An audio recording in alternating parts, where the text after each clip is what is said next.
it's an abstract, and I think I'd say it's based on our wits or our chances. It's a risk. First of all, you have to have general understanding of that industry to start with.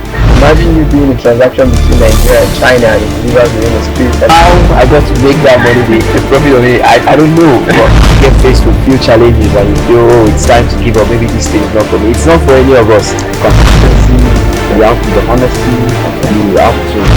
This lesson before being honest. I am IBM Bangis and I remain your host for the show.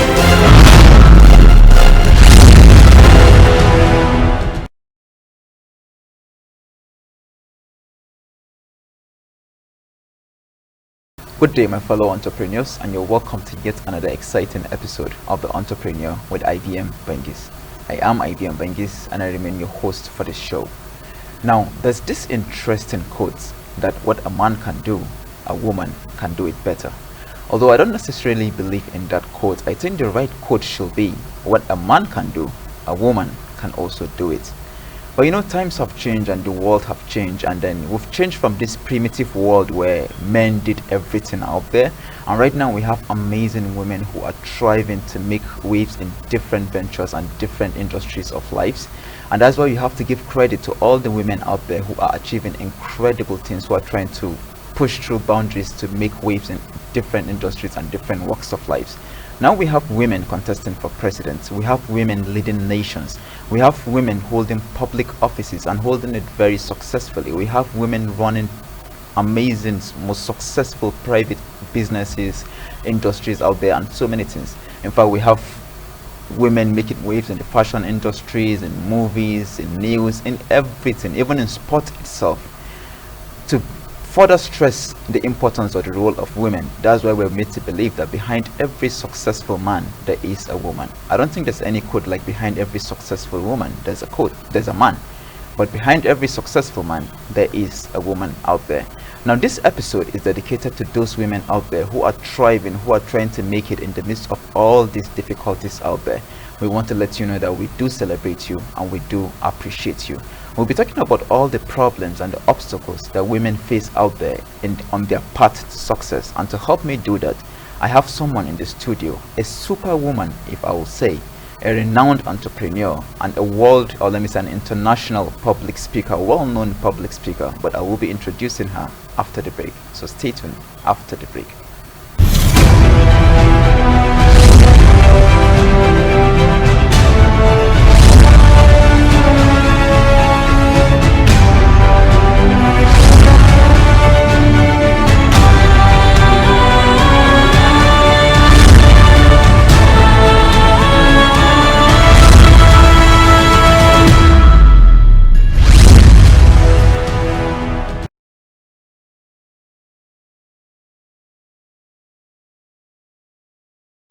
Now you're welcome back from the break. Now just before the break, I was discussing the role that women play in our society, and especially the fact that women are making waves in all fields of lives right now.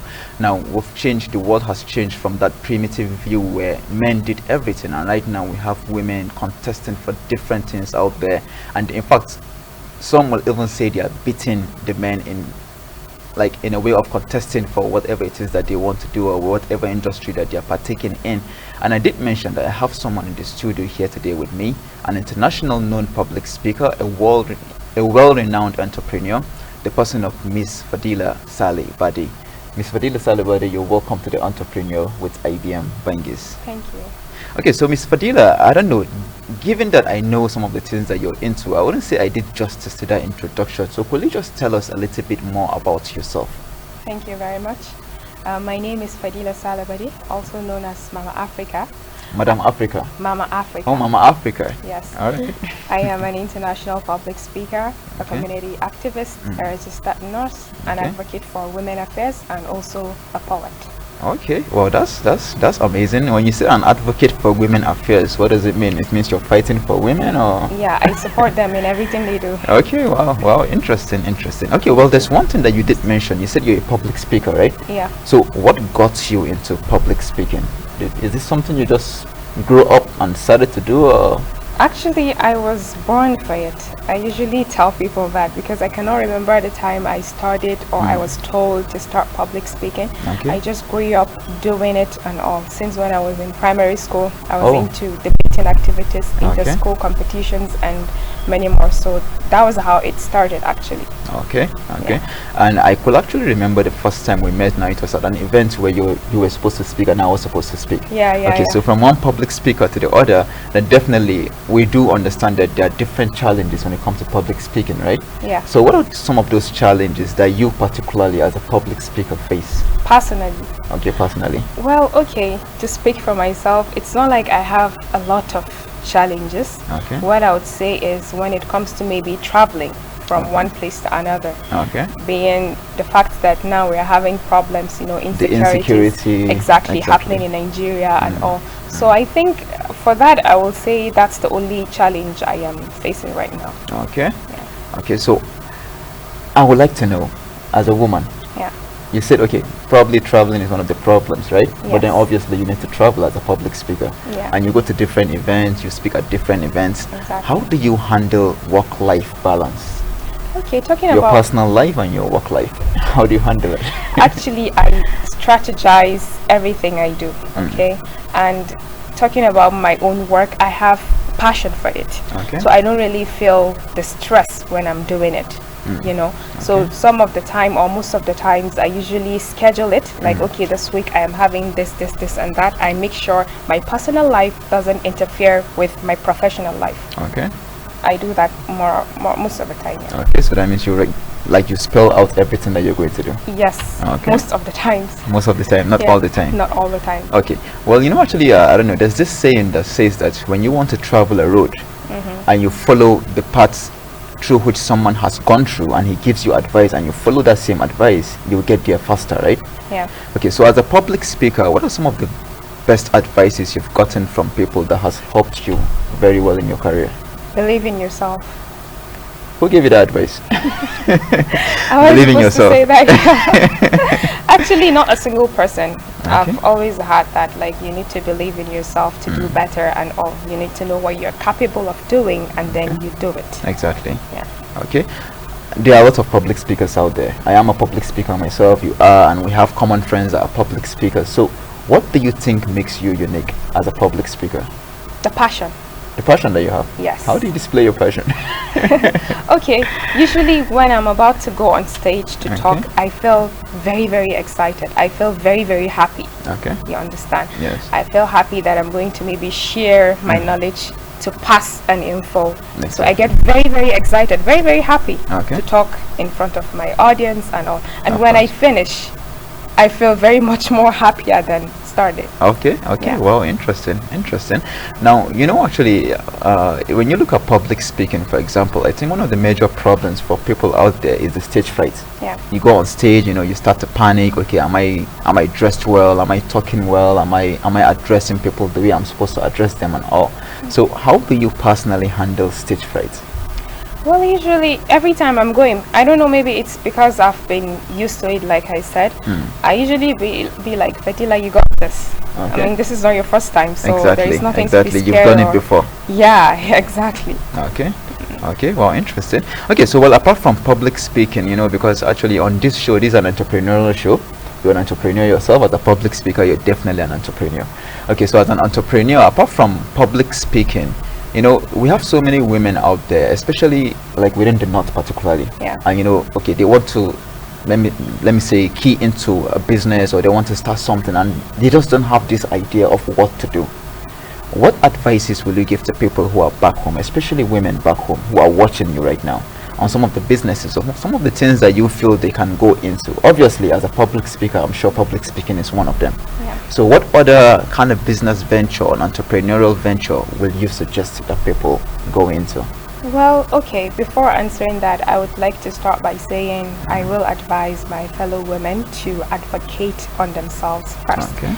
What I mean is, you need to support yourself, because nobody out there will do it for you. You got to stand and do it for yourself. Yeah.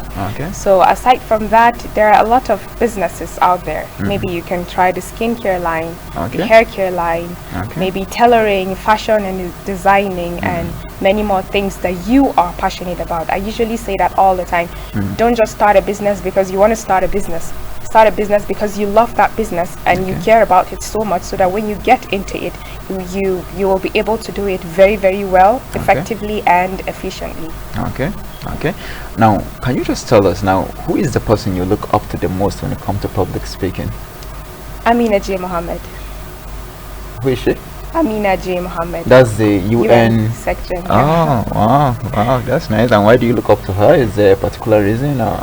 She's just my role model, and I like her. Okay. Yeah. Wow. Oh, interestingly. So, as a public speaker, there's something I do. I read a lot of books.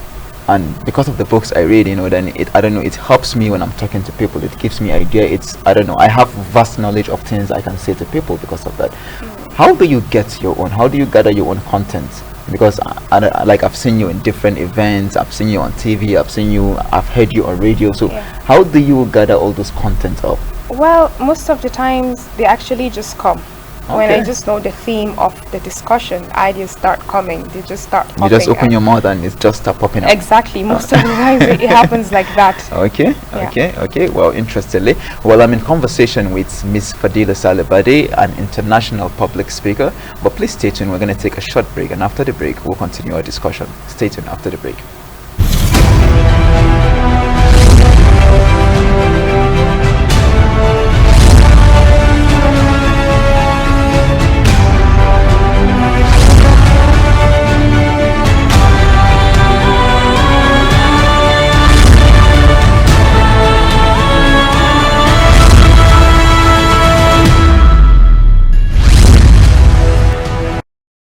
Alright, well, you're welcome back from the break, and just before the break we were discussing public speaking with Miss Fadila Saleh Bade. She's an international public speaker, so you're welcome from the break. Now, Miss Fadila, you mentioned that you started public speaking since when you were 5. Could you remember, maybe not when you were 5, could you remember any instance where I would say that would have been your first time going to the public to speak? Like, how was it for you? Because to be honest with you now, I can remember my own. The first time I went on stage now, my mouth went dry. My mouth went dry, I wasn't thinking, and it was just in front of 7 people, interestingly. Yeah. But right now I've spoken in front of thousands of people. So how was the first time you started for you? Okay, the first time, I cannot remember exactly the first times, but I could remember I still have some memories in my primary school, like I said. Okay. There was a debate we had with primary 5 students. Okay. They were my seniors because I was in primary 4. Okay. And then we won. I turned out to be the highest of them all. Wow. So it was very, very exciting for me because I was recognized by the school, by the whole students and all. So since from then you just told yourself that this is something I want to do. Yeah. Okay. So given that you're from the north, there's this perception, or let me say there's this mindset we have, especially towards our women. We believe they should just keep to themselves, they should be at home, take care of the family and all. So how are your parents taking your career path? Are they encouraging, or? Oh, they are encouraging. My parents have been my pillar of strength. My parents, my family and friends and all, they've always been there. They've always supported me, encouraged me to do better and all. Exactly. Yeah. Okay, well, interesting. And if you look at it, actually, I've seen you speak in different events, both national and international. So where do you see Fadila Saleh Bade going in the next 5 years? Oh, United Nations. Okay. So now I see why you mentioned Madam Sadia as your role model, right? Amina J. Mohammed. Oh, sorry. Amina Yes. J. Okay, well, interesting. United Nations. Yeah. Okay, so now let's go back to let me say entrepreneurial ventures particularly. What advice will you give to women out there who want to take up certain roles? There's this perception right now that we have. Now, it's been there in the primitive days and it's still here right now. That is a man's world. We believe that women are not supposed to do some certain things. We believe it's just a man's world. So there are other women, let me say there are a lot of women out there who still believe in that notion. What advice will you give to them? Wow. Because right now, I will say you're doing something that's out of your comfort zone. You're doing something that probably people will look at and be like, okay, well, a man is supposed to be doing that, but then she's doing it. Now that's interesting, right? So what advice, or let me say, how were you able to convince yourself that, okay, well, despite the fact that maybe there are a few women doing it, but there are more men doing it, but I can also do it as a woman. So how were you able to break through the barrier? Okay, before I answer that, actually, I would like to share a story. Okay. Few years ago, I was at Jos Plateau State. Okay. For my adaptation. Okay. So I met this young lady. We were doing the adaptation together. Exactly. And she was telling me about how she got into the adaptation. At first, she was having troubles with the fundings and all. She was going up and about, you know, trying to get to fund herself. So she was like, there was one company like that somewhere in Lagos. I'm not going to mention the name. Okay. A driving company. So she went there and she was like, hello, please, I want to speak to the manager. So the person was like, what are you here for? She was like, no, I love cars, I want to drive. He was like, sorry, we don't take women. She was like, what? Why? And then he said, you don't have the manpower. Wow. Yeah. Okay. So he couldn't let her even meet the manager. Okay. That's number one. Exactly. Yeah, he made her, you know, sad about what he said and all. And I think if it was in America, maybe they would have sued him or something, right?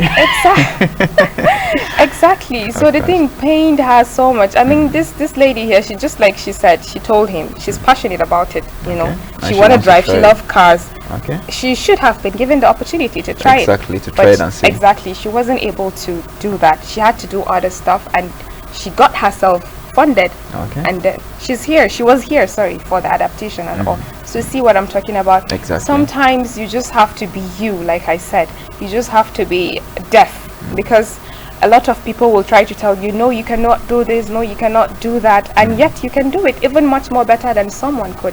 Exactly. Exactly. So just like I said earlier on, you just have to, the most easiest thing you need to do to yourself is to know what you are good at, and then you go for it. Okay. All right. Well, interesting.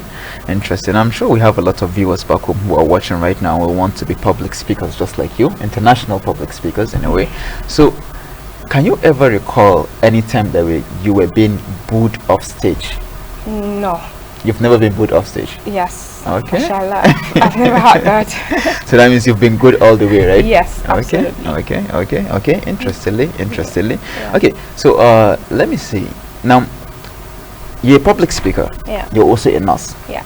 Is it something you want to continue doing, like the nursing part, or have you just left it aside and right now you're just onto your public speaking and women advocacy and the likes of the rest of them? No, you know, to some extent it's still around the circle of nursing, but in a more public aspect of it. Okay. You know, we have public health. You deal with the communities and all. So back then when I was in the university, I was still more of the community type, you know, going to the communities, ensuring the betterment of their health, you know, talking to the women about health, women empowerment, and many more. So it's still around the circle. Exactly. Yeah, not truly, because I'm not yet hospital based. Okay. I am more of a community based nurse per se. Okay. All right. Well, interestingly, you know, if you look at it now, one of the reasons why we keep telling people, or let me say people who want to go into business, to look for something they're more passionate about, is because it doesn't always pay. Sometimes it pays, sometimes it won't pay. Yeah. So do you do it for the money? The things you do you do it for the money, or is it just for the passion? It's more of the passion. But you get the money also? Yes. Okay, not very depending on the organizations you're working with. Okay. It depends on that actually. Okay. Because sometimes you can even do that for passion and yet you wouldn't get any penny out of it. Exactly. You do it just because you love it. Exactly. And all, yeah. Exactly. Okay, so right now when you're being invited to go and speak, are there certain topics that people look up to give you, or they just give you any topic out there?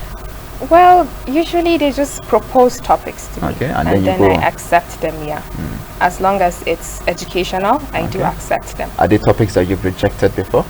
Are there situations where they'll call you and you'll be like, okay, well, maybe this is not what I do, or this is not part of something I believe in?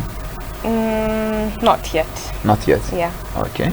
All right. Interesting. Well, for someone whom we have a lot of viewers back home, I'm sure most of them are women, and you know they want to be like Fadila Saleh Bade.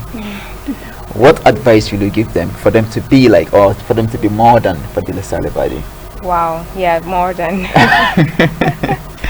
Actually, you have to start. I usually say you need to work to talk.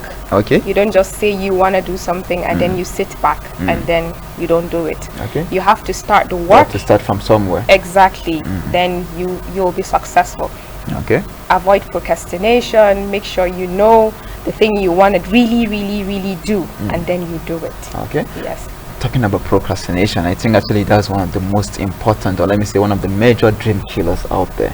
How do you handle procrastination? Oh, it happens to almost everyone. Exactly. That's the reason why I'm actually asking you the question. It happens to almost everyone. But Okay. for me personally, I usually think of the advantages of what I do and the disadvantages of not doing them. So even when I am procrastinating, I be like, okay, Fadila, if you keep on delaying this thing, there is this goal you want to achieve that you cannot achieve it if you procrastinate it. Of course. So you have to stop that, get up, and then do it. Okay, and just do whatever you're going to do out Exactly. there, right? Okay, well, interestingly, I think we're almost coming to the end of this interview because of time and all. So, Miss Fadila Saleh Bade, right now you're a public speaker, Yeah. a nurse, Yeah. women activist. Yeah. What is the next chapter for you? Or do you just see yourself maintaining these things that you're doing right now and doing them better, or are there more things you want to get into? Actually, I would say there are more things because some of the things they just come along the way. Okay. Yeah. Sometimes I discover another potential when doing something I have discovered. Okay. So I cannot say I'm just limited to this, Okay. but I might be So open to possibly many we might other see you things. doing so many other things out there. Exactly. Okay. Well, thank you so much for your time, Madam Fadila Saleh Bade. Because of time, I think we'll have to call it a day today. Don't forget you're watching The Entrepreneur with IBM Bangis, and you can always reach us on all our social media platforms at ENTR_IBM Bangis. But before we go, there's this interesting quote that I want to quote from one of my great mentors, and that's Les Brown. He said, if you have a dream, you've got to want that dream bad enough that you go out and fight for it, that you work day and night for it, that you give up your time, your peace, and your sleep for it. And if all that you dream and scheme will be about it, then life will seem useless and worthless without it. Now, if you simply go after that dream that you have with all of your capacity, strength, and sagacity, if neither cold poverty, famine, nor gout, sickness, or pain, nor body and brain can keep you away from the goal that you have, then with the help of God, you will get it. So whatever you want to do out there, if you want to be a public speaker just like Miss Fadila Saleh Bade, or whatever it is you want to do, you've just got to start just the way she said it.